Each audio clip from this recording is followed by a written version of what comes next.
Hello. You are listening to Tia Sách. Let's take a moment to listen to a summary of the book A New Earth, Awakening to Your Life's Purpose by Eckhart Tolle.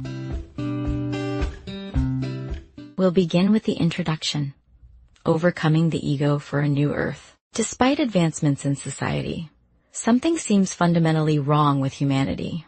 Our persistent violence and insatiable greed. The root cause, Tolle suggests, isn't external. It lies within our minds. Our minds are often trapped in either the past or the future, consumed by worry and dominated by our egos. This focus on what was or what could be keeps us from experiencing true happiness and fulfillment in the present. The ego, which drives us to seek validation through material possessions and superiority over others, is a primary source of the dysfunction in human consciousness. This dysfunction manifests in consumerism, ideological wars, and environmental destruction, all of which threaten both our planet and our species. To overcome this destructive pattern, we need a shift in consciousness. According to Eckhart Tolle, humanity must evolve or face extinction. This evolution involves recognizing and overcoming the ego-driven thoughts and behaviors that steer us away from a more peaceful and sustainable existence. That was introduction. Overcoming the ego for a new earth. Let's begin our exploration of the book's summary with Tia Sách 1, Humanity's Struggle with Madness and Suffering. The human ego is driven by a relentless need to escape the fear of being nothing. It seeks to create an identity by collecting and identifying with material possessions, thoughts, and emotions. These elements, what we own, how we look, and the stories we tell ourselves, form the mental image we call the self. The ego then compares these elements to others, judging them as better or worse. When it perceives itself as superior, the ego temporarily alleviates its deep-seated fear. This desire for superiority fuels the constant pursuit of more and better material possessions. Our clothing, homes, and physical appearance become symbols of our self-worth. The ego's need for validation drives us to keep up with trends, undergo cosmetic procedures, and acquire status symbols, all to reinforce the image of being good enough or better. Yet, despite these efforts, a persistent unease remains. This unease is not just a personal struggle. It reflects a deeper collective madness. Ancient wisdom from various religions has long recognized this dysfunction. In Hinduism, the concept of Maya describes the mind as a source of illusion and collective mental illness. Buddhism speaks of dukkha, the inherent suffering and dissatisfaction in life. In Christianity, the notion of sin, derived from the Greek meaning to miss the mark, suggests that sin is missing the true point of life. Despite humanity's remarkable achievements in art, medicine, and technology, we remain haunted by a destructive force, whether it's labeled as suffering, madness, or sin. The 20th century alone witnessed horrific acts of violence, from the mass killings in Soviet Russia to the genocidal Khmer Rouge regime in Cambodia. Even today, this violence continues, not only against each other but also against the planet. We destroy forests, pollute our environment, and exploit animals, driven by greed and a sense of superiority. Religions have attempted to address these destructive tendencies, but the madness persists. The ego's insatiable need for superiority and identity fuels this ongoing cycle of suffering and destruction. The solution lies not in acquiring more or being better, but in understanding and transcending the ego's illusions. Only then can we hope to break free from the madness and create a more harmonious world. That brings us to the end of Tia Sách 1, Humanity's Struggle with Madness and Suffering.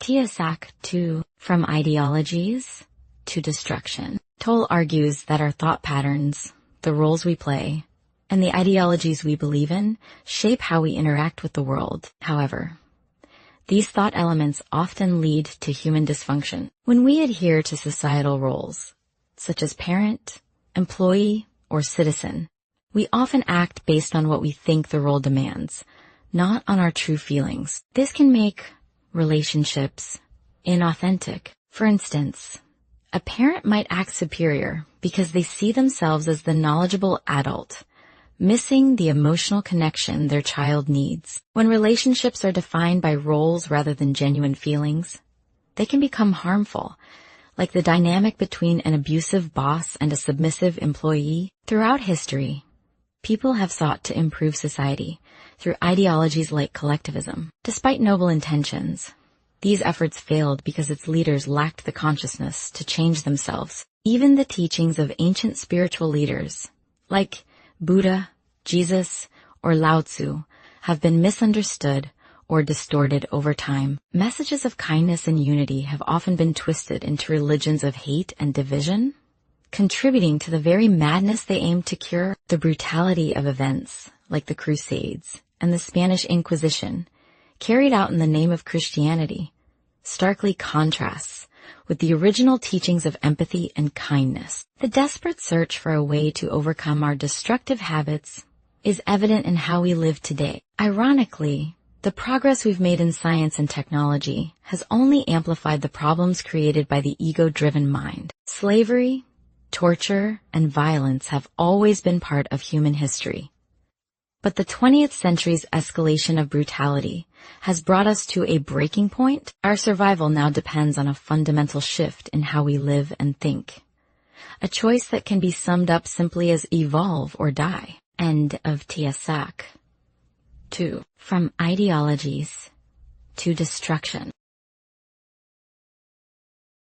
Now is Tia Sách 3, the cycle of negative thinking. We've all experienced the frustration of something annoying or hurtful happening, only to find ourselves unable to let it go. Instead, we dwell on it, turning it over in our minds until it consumes our thoughts. This kind of overthinking, driven by our ego, leads to alienation and suffering. We become trapped, ruminating on past hurts or worrying about the future, unable to live in the present. Spiritual teachings provide insights into the dangers of this ego-driven overthinking. One story illustrates this through the tale of two Zen monks, Tanzan and Ekido. As they walked down a muddy road, they encountered a young woman struggling to keep her silk kimono clean. Tanzan, wanting to help, carried her across the road. They continued their journey in silence, but after several hours, Ekido expressed his outrage, reminding Tanzan that monks shouldn't behave that way. Tanzan simply replied, "I put her down hours ago. Are you still carrying her?" Most of us are like Ekido, holding on to situations, resentments, and negative emotions long after they have passed. This mental habit prevents us from enjoying life and finding peace in the present moment. Instead of letting go, we create stories and fuel our anger and resentment, trapping ourselves in a cycle of suffering. This process is what Tolle calls the pain body, an energy form within us that stores all our negative emotional experiences. The pain body collects and feeds on these emotions, growing denser and more reactive over time. It prompts us to react in the same negative way whenever a similar situation arises, strengthening the ego through the cycle of suffering. The denser the pain body becomes, the more it craves negativity, seeking out and creating more negative thoughts and emotions to sustain itself. For instance, if we believe that no one is trustworthy, we're likely to interpret an honest mistake as deceit. If someone accidentally takes our jacket, we might assume they were trying to steal it. This triggers an emotional response that affirms our belief that no one is trustworthy. Feeling validated, we become more likely to have similar misinterpretations in the future. This cycle of suffering doesn't just affect us, it impacts those closest to us as well. To break free, we need to recognize the ego's role in this process and release our attachment to these thoughts and emotions. We've just gone through Tia Sách 3, the cycle of negative thinking. We've reached the halfway point. Let's continue with Tia Sách 4, Embark in Consciousness Evolution. In a world consumed by ego, we find ourselves trapped in our thoughts, feelings, and desires, disconnected from the reality around us. Letting go of the ego requires us to recognize that the self we usually identify with, the I that thinks, feels, and judges, is not who we truly are. This ego-driven self is merely a mental construct, a story we tell ourselves. The true self is the one that observes this narrative from the outside, detached from the constant stream of consciousness. Releasing the ego is challenging, but it is necessary. The ego is the source of our insecurities, anxiety, and dissatisfaction. It keeps us locked in a state of mindlessness, where our actions and thoughts are driven by an endless cycle of wanting more. Tolle argues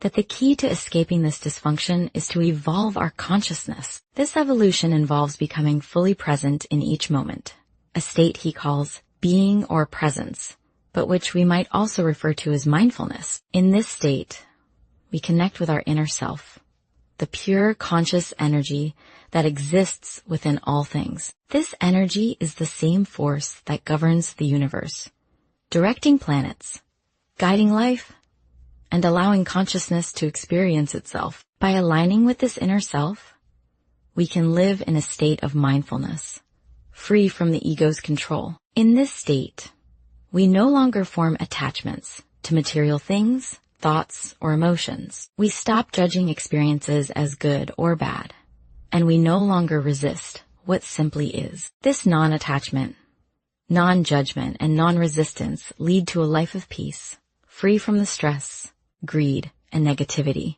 that the ego generates. Tolle asserts that if humanity collectively embraced this state of mindfulness, the violence and destruction fueled by the ego would cease. Luckily, a human evolution to this evolved state of consciousness is possible and has been underway for thousands of years. The first sparks of consciousness evolution were the ancient spiritual teachers like Buddha, Jesus, and Lao Tzu. Hinduism, Christianity, and Buddhism view the transformation of consciousness as the solution to this innate dysfunction, and they refer to it, respectively, as enlightenment, salvation, and the end of suffering. End of Tia Sách 4, Embark in Consciousness Evolution.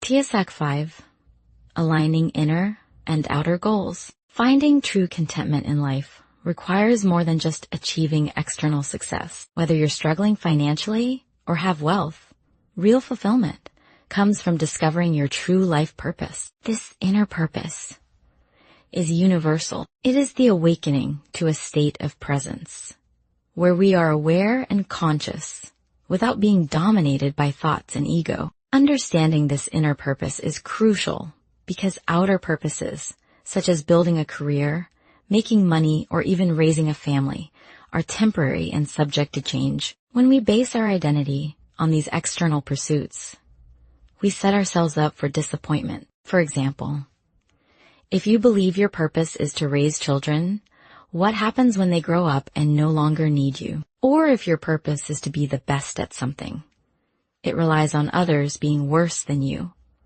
making your sense of fulfillment dependent on someone else's failure. To avoid the traps of the ego, our outer actions, or outer purpose, must be guided by our inner awareness. This alignment is what is known as awakened doing. When our actions are informed by this heightened consciousness, they are not driven by the ego's need for recognition or superiority. Instead, they are expressions of our true self. Take the example of well-known figures like Oprah Winfrey or Richard Branson. They have achieved tremendous success, not just in terms of wealth, but in living lives that appear purpose-driven. However, their true success lies not in their financial standing, but in their ability to lead with consciousness and purpose. Branson, for instance, is known for his conscious leadership as much as for his billions. Our culture, however, often measures success by superficial standards: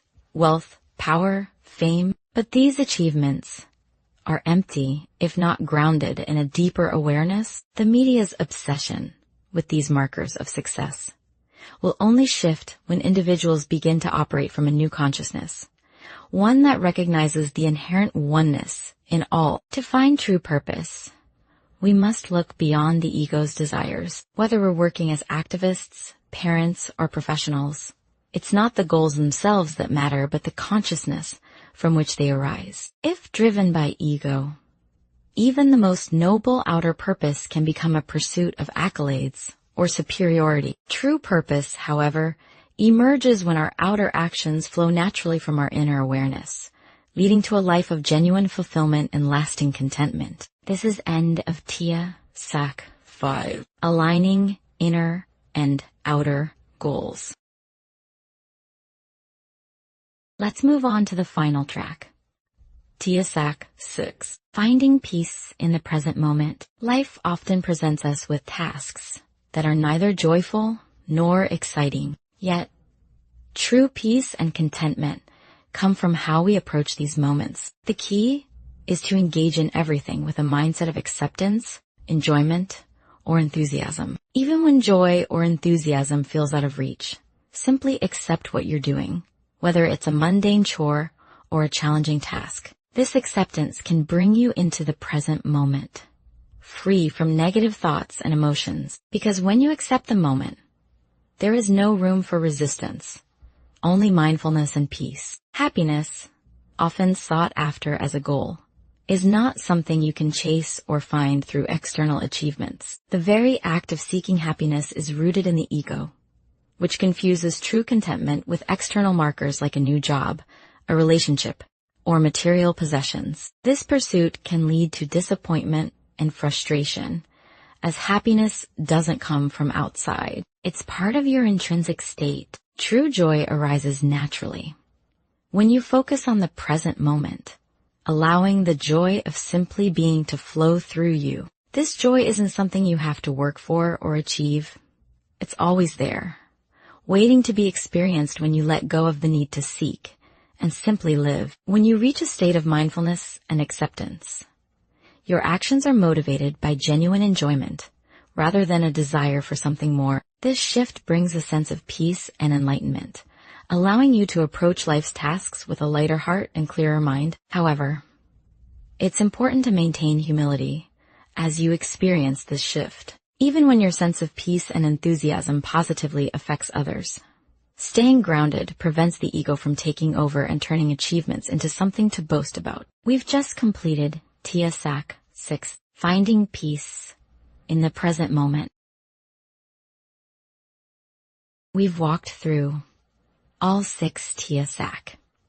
Now, let's take a moment to move into the final summary. The ego drives a destructive cycle that threatens both our inner peace and the survival of our planet. It fuels violence, environmental destruction, and a relentless pursuit of power, all rooted in a deep-seated need for control and superiority. Understanding the harmful nature of the ego is crucial to breaking free from its grip and embracing a life of non-judgment, non-resistance, and non-attachment. This shift is essential, not only for achieving personal fulfillment, but also for fostering global peace. We are at a critical juncture in human evolution. The destructive capabilities of our ego-driven behaviors have been magnified by technological advances, enabling us to wreak havoc on an unprecedented scale. While wars have always existed, modern weapons now allow for mass destruction with alarming efficiency. Beyond human conflict,